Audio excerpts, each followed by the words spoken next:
ಭೇಟಿ ಕೊಟ್ಟಿರಲಿ.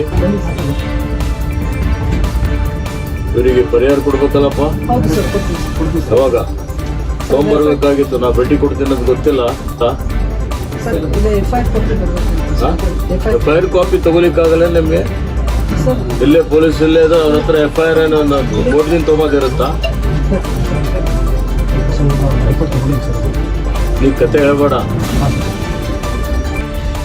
ನಿಮ್ಗೆ ಹೇಳೋವರೆಗೆ ಗೊತ್ತಾಗೋದಿಲ್ಲ. ಚಿಂತೆ ಮಾಡ್ಬೇಡ್ರಮ್ಮ, ಆಯ್ತಾ?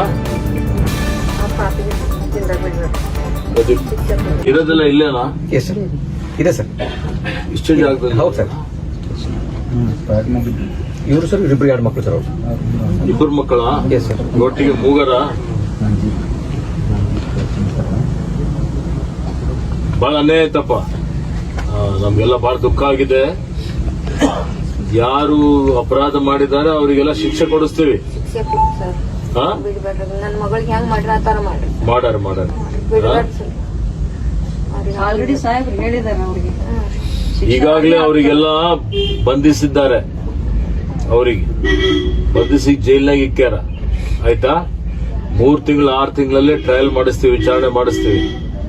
ವಿಚಾರಣೆ ಮಾಡಿ ಯಾರು ಈ ಅಪರಾಧ ಮಾಡಿದ್ದಾರೆ, ಈ ಘೋರ ಅಪರಾಧ ಮಾಡಿದಂಥದ್ದು, ಅವರಿಗೆ ಗಲ್ಲಿಗೇರಿಸುವಂತ ರೀತಿಯಲ್ಲಿ ಶಿಕ್ಷೆ ಕೊಡಬೇಕು ಅಂತ ಒತ್ತಾಯ ಮಾಡ್ತೀವಿ. ಅರ್ಥ ಆಯ್ತಾ? ನಿಮಗ್ ನ್ಯಾಯ ಸಿಗ್ತದ. ನೀವೇನ ಹೋಗ್ಬೇಡ್ರಿ. ಮಗ ಓದ್ತಾನ?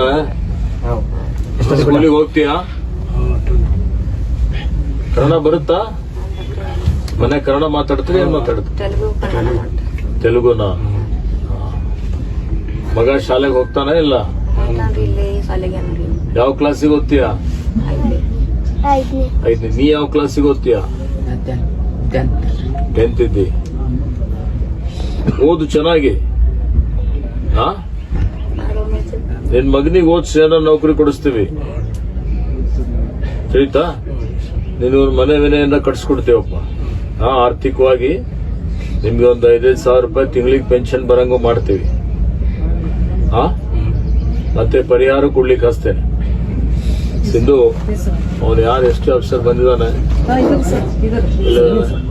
ಎಲ್ಲಿದ್ದಾನೆ? ನಿನ್ನೆ ಮೊನ್ನೆ ಬಂದು ಭೇಟಿ ಕೊಟ್ಟಿರಲಿ. ಇವರಿಗೆ ಪರಿಹಾರ ಕೊಡ್ಬೇಕಲ್ಲಪ್ಪ. ಹೌದು ಸರ್, ಕೊಡ್ತೀವಿ. ಯಾವಾಗ ತೊಗೊಂಬರ್ಬೇಕಾಗಿತ್ತು? ನಾ ಭೇಟಿ ಕೊಡ್ತೀನಿ ಅಂತ ಗೊತ್ತಿಲ್ಲ. ಸರ್, ಇದು FIR ಕಾಪಿ ಬರ್ಬೇಕು. FIR ಕಾಪಿ ತಗೋಲಿಕ್ಕಾಗಲ್ಲ ನಿಮ್ಗೆ? ಸರ್, ಇಲ್ಲೇ ಪೊಲೀಸ್ ಇಲ್ಲೇ ಅದ, ಅವ್ರ ಹತ್ರ FIR ಏನೋ ಮೂರು ದಿನ ತೊಗೊಂಬದಿರುತ್ತಾ? ನೀ ಕತೆ ಹೇಳ್ಬೇಡ. ಅವಾಗಿನವಾಗ 4 ಲಕ್ಷ ಕೊಡ್ಬೇಕಂತಿದೆಯಲ್ಲ, ಯಾಕೆ ಕೊಟ್ಟಿಲ್ಲ ನೀನು? ಇವತ್ತು ಸಾಯಂಕಾಲ ತಂದು ಕೊಡಿ ಚೆಕ್. ಅರ್ಥ ಆಯ್ತಾ? ನಮ್ಮ ಮಗನ ವಿದ್ಯಾಭ್ಯಾಸದ ಮತ್ತು ಅವ್ರಿಗೆ ಪೆನ್ಷನ್ ಏನಿದೆ ಅಲ್ಲ, ಅದೆಲ್ಲ ಮಾಡಿ. ನಾ ಹೇಳ್ಬೇಕೇನೆ ಇವೆಲ್ಲ.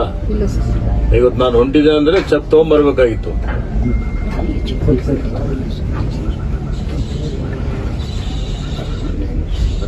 ನಿಮ್ಗೆ ಹೇಳೋವರೆಗೆ ಗೊತ್ತಾಗೋದಿಲ್ಲ.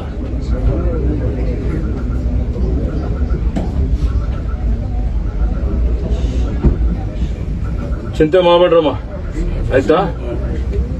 ಪಾಪಿಗೆ ತಿಂದ ಬಿಡ್ಬೇಡ್ರಿ. ಪ್ರದೀಪ್, ಶಿಕ್ಷೆ ಕೊಡ್ರಿ.